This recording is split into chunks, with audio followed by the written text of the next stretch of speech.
সকালবেলা উঠে দেখছি ঠান্ডাটা যেন আজ সকালে বেশ ভালোই লাগছে।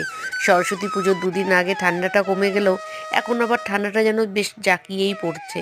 গোপাল সোনাদের সব সোয়েটার আমি খুলে দিয়েছিলাম, দুদিন পরাইনি। ঠান্ডাটা যেহেতু কম ছিল, কিন্তু দেখছি না, আজকে সকালে যেন সোয়েটার না পরালে আর হচ্ছেই না। আবার সেই তুলে রেখেছিলাম, সেখান থেকে সোয়েটার নামিয়ে জন্য দুটো পরিয়ে দিচ্ছি। তবে নিচের ঘেরগুলো আমি পরাচ্ছি না, শুধু সোয়েটারটাই পরাবো।